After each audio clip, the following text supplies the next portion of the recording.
It's 10 o'clock. This is Sky News at 10, live from Kyiv tonight. Our top story. Two presidents, two narratives over the war in Ukraine as Putin claims the West started the conflict, while Biden hails its iron will. Kyiv stands strong. Kyiv stands proud. It stands tall. And most important, it stands free.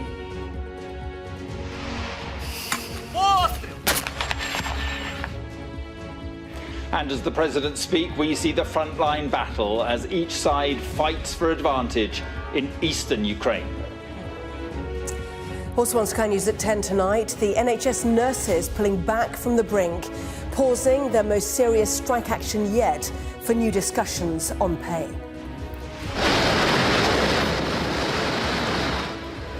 We see the fear that's returned for Turkey's earthquake victims after two more dangerous tremors. The supermarket shortage of fresh vegetables and fruit, and the warning that high energy bills are pricing out British food. And we'll take a first look at tomorrow's front pages. That's in our press preview from 10:30.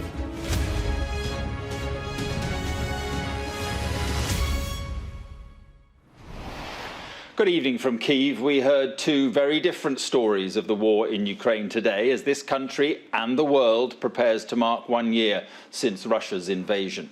In a speech in Poland, President Biden presented a picture of democratic allies united in support of the people here and gaining in strength. In Moscow, however, President Putin blamed the West for the war and suspended his country's involvement in a key nuclear treaty. Tonight, we'll hear from our correspondents across this region. Diana Magnay in Moscow reports on President Putin. Our international affairs editor, Dominic Waghorn, he's in Warsaw, where President Biden spoke. And a little later, we'll hear from our security and defence editor, Deborah Haynes, on the front line near Bakhmut in the Donbass region. First tonight, Diana Magnay's report. For his State of the Nation address, President Putin returned to a well-worn theme, the villainy of the West and his supposed inability to do anything other than invade Ukraine. Я хочу это повторить. Это они развязали войну. А мы использовали силу и используем, чтобы ее остановить.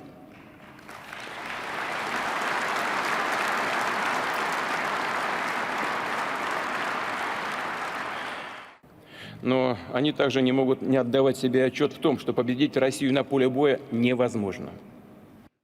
Key officials in the front seats, some in the audience not quite as alert as others. As the frontline fight continues to extract its terrible toll, the president claimed Ukrainians were prepared by the West for slaughter. Сам народ Украины стал заложником киевского режима и его западных хозяев, которые фактически оккупировали эту страну в политическом, военном, экономическом смысле. О людях никто не думал, их готовили на заклание. И в конце концов превратили в расходный материал. One piece of news saved right for the end, that Russia would halt its obligations under the New START treaty, the last agreement still nominally in place to stop the proliferation of nuclear warheads. The ripping up of the world's arms control architecture has been a 2 decades-long process, but this is the final nail in the coffin, even if Russia says it's just suspending participation in the treaty rather than withdrawing altogether. If the world's nuclear powers are to start talking arms control again, there needs to be a lot more trust than there is now. Because it's war. Yevgeny Popov was there. He's a member of parliament and a well-known journalist for state TV, not a man who'll stray from the party line. We are a peaceful country, but we can use force to defend our motherland. And this message seems to resonate, certainly with those we met afterwards. Передайте всей Англии, мы его очень любим и уважаем. И нам другого хозяина не надо. Путин лучший, самый лучший президент – это Путин, самый лучший. Да.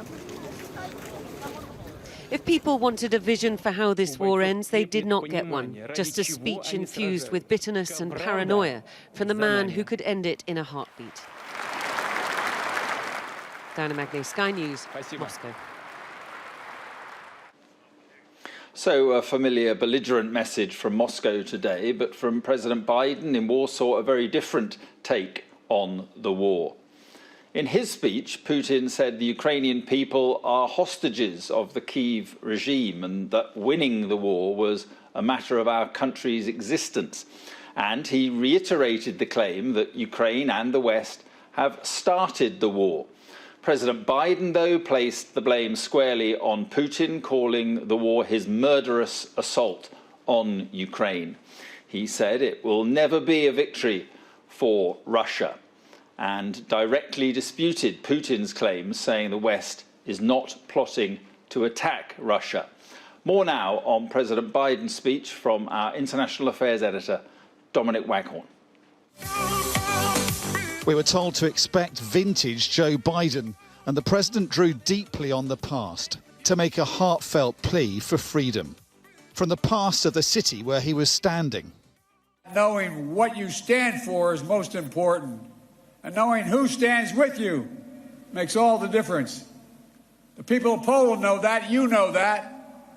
In fact, you know it better than anyone here in Poland, because that's what solidarity means. To the present, the moment we're now in, and its importance for the future. As we gather tonight, the world, in my view, is at an inflection point. The decisions we make over the next 5 years or so are going to determine and shape our lives for decades to come. That's true for Americans. That's true for the people of the world. And while decisions are ours to make now, the principles and the stakes are eternal. But he acknowledged the challenges ahead in keeping the alliance together. 1 year into this war, Putin no longer doubts the strength of our coalition, but he still doubts our conviction. He doubts our staying power. He doubts our continued support for Ukraine. He doubts whether NATO can remain unified. But there should be no doubt. Our support for Ukraine will not waver. NATO will not be divided, and we will not tire. This was Joe Biden, the statesman and Cold War warrior, whose lifelong battle for freedom had taken him all the way to war-torn Kyiv this week.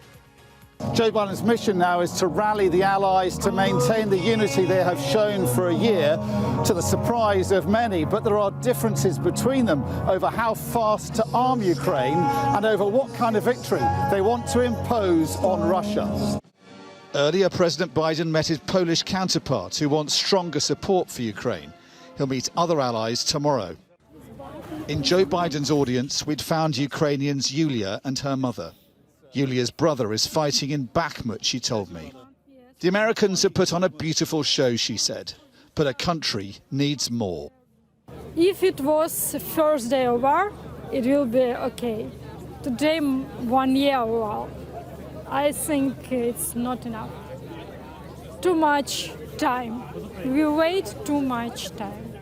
Ukraine's government also wants more help faster, but some allies are worried about giving too much too soon.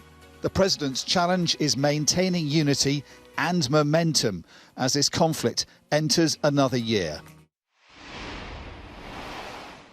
And Dominic is in Warsaw tonight. Dominic, two very different speeches, two very different worldviews. Yes, two leaders who are moving further and further apart and digging in even deeper a year into this war. If you look at Vladimir Putin's speech, it confirmed our worst fears, I think. There was this very worrying suspension of Russia from the START nuclear arms treaty, which is really bad news for nuclear arms control, not just between Russia and America, but also with China as well. But looking at the speech more broadly, there wasn't that belligerent declaration of war that some expected, but there was something that I think was probably equally worrying and insidious, which was that Putin was kind of normalising what he's now saying to the Russians is almost a sense of permanent war. He's saying to the oligarchs, get used to the idea. We've split up, we've severed our ties with the West. We can do that because we've weathered the sanctions that the West has imposed on us. To the Russians, generally, he's saying we are now on our own. And effectively, this is now a normalised permanent state of war. It might suit him politically, really bad for Russia, but I think it's a huge challenge for the West, because if we have a sort of permanent state of a long, sustained period of war, it's going to be really hard for the West to hold its unity and solidarity together. If you look at Joe Biden's speech, he gave a very clear-eyed, passionate assessment of what it is to fight for freedom. He says that it takes more than a day, takes more than a year, and he says it's always difficult. And what he's saying to the West is that we're in this for the long run as well. So there's no sign of a diplomatic solution to this war, which means what happens in the military offensives and the preparation for those offensives is even more important. Yeah, OK. Dominic, thank you very much indeed. Well, on Ukraine's eastern front lines, Russian forces are continuing to inch forward, particularly around the city of Bakhmut. The Ukrainians are fighting back with the help of arms provided by their allies in Europe and the US, as our security and defence editor Deborah Haynes discovered in the Donbass. Ukrainian soldiers launch American rounds from a French mortar. A team effort against a common enemy. At any moment, Russian artillery near the frontline city of Bakhmut could hit back. They've just fired the guns now. We have to keep low, not to give the location away. The Russian line is 5 kilometres from here. A fierce battle is raging on this freezing front line as Russia ramps up its attacks.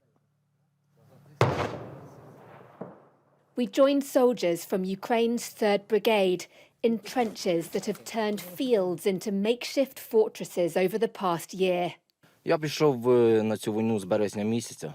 Як я вважав, що тоді була і енергія, і хотілося робити, так само і зараз нічого не помінялося. This is what they're fighting to stop. A creeping Russian advance that's spilling over from Bakhmut to the nearby town of Chasiv Yar. Evacuation teams once more on the move, rescuing those too frail to flee. Nina's house was shelled 4 times. Her daughter keeps her company. А що ви не знаєте, що відчувають люди, коли покидають все своє нажите годами? Все бросили, все бросили. The next stop is the home of 83-year-old Maria and her husband. Once in the minibus, her husband offers his hand. It's all he has left to give.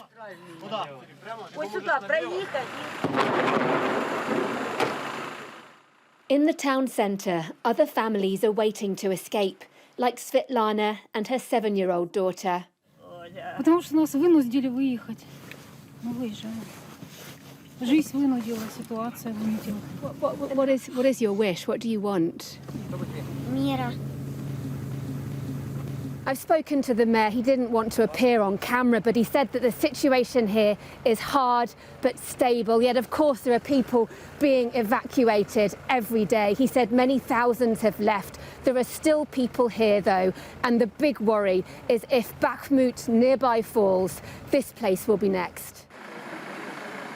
That's not guaranteed, but these volunteers will certainly be back to help more families retreat. Deborah Haynes, Sky News, in eastern Ukraine. There we are. That's about it from us in Kyiv. Anna, safe to say we heard from 2 presidents today. Well, we heard from a third tonight, President Zelensky here in Kyiv, who said he didn't even bother to watch President Putin's speech. So, well, there we are. Back to you in London. Mark, thank you. Now, for months, the government has been at loggerheads with hundreds of thousands of public sector workers, from teachers to border staff, ambulance and train drivers. Tonight, though, a solution to the most high-profile dispute of all, with nurses in England, suddenly appears possible. In a joint statement with the government, the Royal College of Nursing said it was pausing strike action for intensive talks over pay and improving productivity in the health service. Our health correspondent, Ashish Joshi, has this report. Katie feels undervalued and underpaid. After 13 years as a paediatric nurse, she had had enough. And that's why Katie went on strike. Now, as the government and the nurses' union, the RCN, prepare for breakthrough talks, she wants to know why the government didn't negotiate sooner. The government are in control, aren't they? They could have entered into negotiations at any point in this. We never wanted to strike in the first place.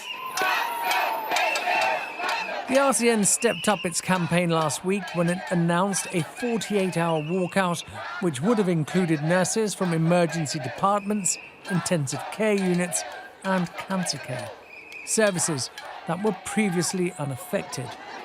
That strike action, due to start next week, has now been suspended.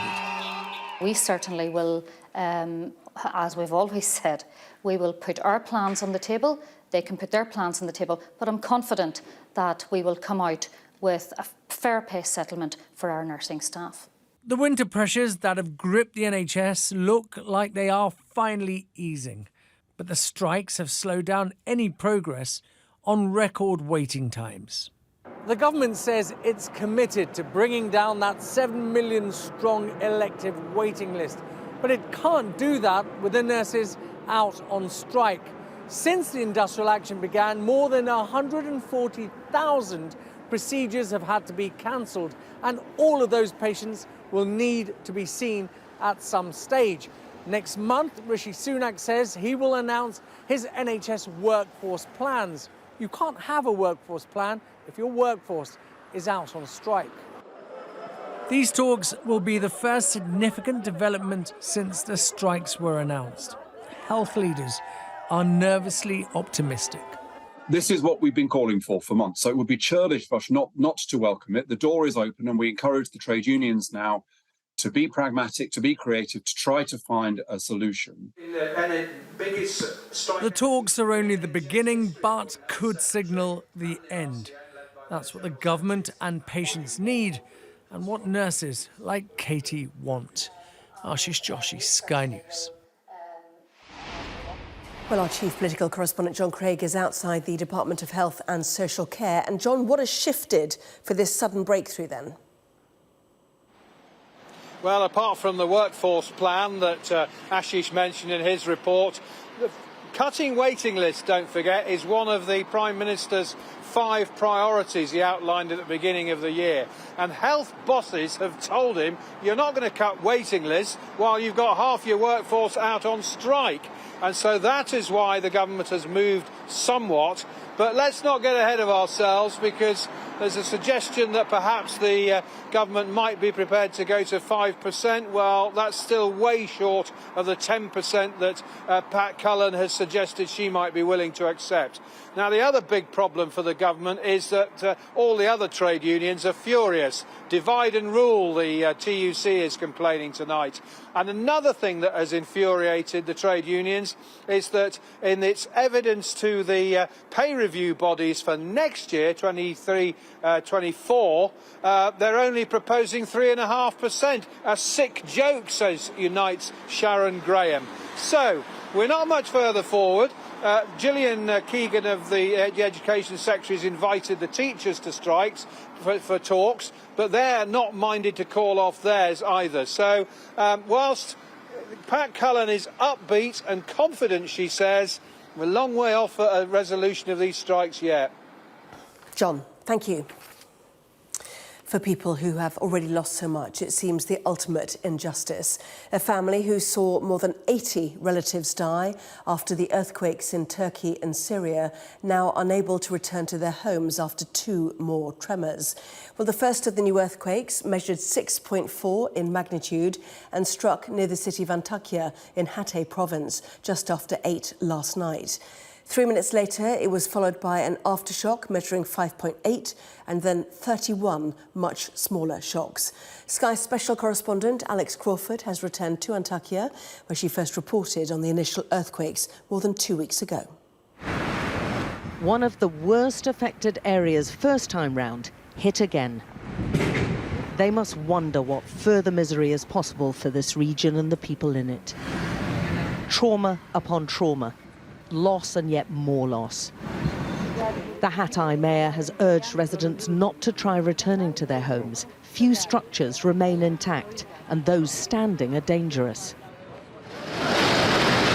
These terrifying moments came after a fortnight of more than 1,000 tremors. And seismologists warn there'll likely be more. The Gunjagal family thought they still had a family home. Not anymore. The latest set of earthquakes damaged the roof, Mehmet tells us, left huge cracks throughout our home and smashed and upturned just about everything they thought they might salvage. They've already suffered huge personal losses. More than 80 family members have died or are missing. Before, we had hope to go back to our house, Fatima tells us. There were no tremors for 2 days, but now there's been another big one. Everything's fallen apart. Now we've lost all hope. We have none now. She takes us inside the tent they only got 3 days ago. They've been sleeping in their car, too scared to go anywhere else. Well, is it just these cushions, really? This is all I managed to take from the house. And just what I'm standing in, she says. The millions who fled their homes in ruined cities across southern Turkey now fear for their lives in temporary shelters. Wherever they are, nothing seems safe. And the aid workers who are helping them say they need just about everything right now. We've never witnessed a disaster this big, Jaffa says. We've never seen anything like it before. With so many millions in desperate need now, and an election which could be as early as May, the Turkish president is facing increasing pressure over why so many hundreds of thousands of homes collapse so easily, and how a natural disaster became such a massive tragedy, and just how much of it could have been averted. Alex Crawford, Sky News in Antakya. Until the past 2 days, Kate Forbes was seen as the frontrunner to replace Nicola Sturgeon as Scotland's First Minister. Now that appears in doubt, with key party members turning against her after she told Sky News having children outside marriage is wrong, according to her faith, and she would seek to avoid it. She has also questioned same-sex marriage and Scotland's gender recognition bill. She spoke to our Scotland correspondent, Conor Gillis. Kate, hi, nice to meet you, Conor from Sky. She is the one wanting to fill Nicola Sturgeon's shoes. An eventful 24 hours. The woman in charge of the country's finances, the devout Christian who would have voted against equal marriage. Has your campaign gone up in flames? No, absolutely not. Is it correct for people across Scotland to have children outside of marriage? It's not. It's something that I would seek to avoid.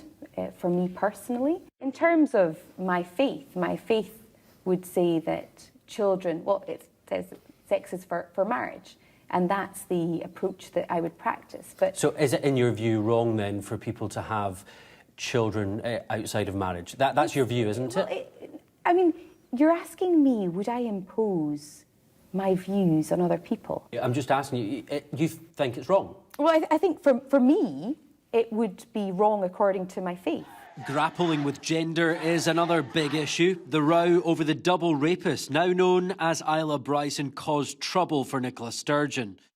Trying to rationally look, you started saying her. What I'm trying to do. The First Minister, who wasn't initially clear on whether the predator was a man or woman. A rapist cannot be a woman, and therefore my straight answer would be that Isla Bryson is a man.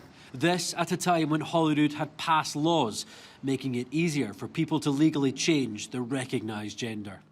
I think we do need to look again at safeguards, particularly around young people. I would have been far more supportive of it being 18-year-olds. So you don't support 16 and 17-year-olds, is that what you're saying? I am saying that. But that puts Kate Forbes on a collision course with Nicola Sturgeon's view, the overall position of the SNP, the party she wants to lead, and the majority of MSPs here in Holyrood. It is a huge gamble, but one that she feels will pay off. How's it going? Good. Humza Yousaf, Scotland's current Health Secretary, feels his path to power is now looking in good shape. Whatever the person's personal views are or religious convictions are, they don't interfere with the policy or legislative process. Look, I'm a practicing Muslim. Don't make any bones about it. I'm proud to be a Muslim. I'm going to be fasting in Ramadan in a few weeks' time. So far, this contest has been fought on social issues, leaving some in danger in a campaign which has kicked off with a bang, not quite in the way the SNP had hoped. Conor Gillis, Sky News Edinburgh. Police have renewed their appeal to find a missing couple and their baby. Constance Martin and Mark Gordon were last seen with their newborn on the 8th of January. Officers are concerned because neither mother nor baby are believed to have received medical attention since the birth. Now, you may have noticed in the supermarket in recent days shortages of one of the country's favourite foods, tomatoes. Today, both Asda and Morrisons placed limits on how many could be purchased, along with some other popular fruit and veg.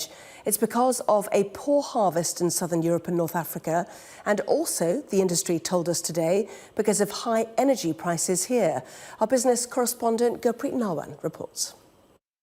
The seeds are sown, but the UK's tomato harvest is yet to bear fruit.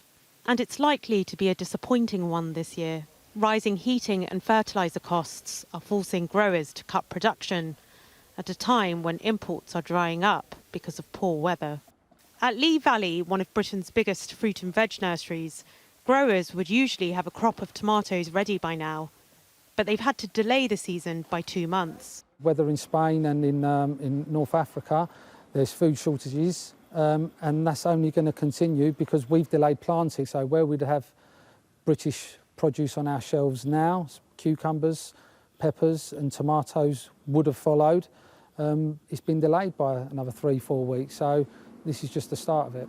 In the UK, we produce about half of the food we consume, but the balance is likely to tip away from UK growers as rising food, fuel and fertiliser costs force them to delay or stop production altogether.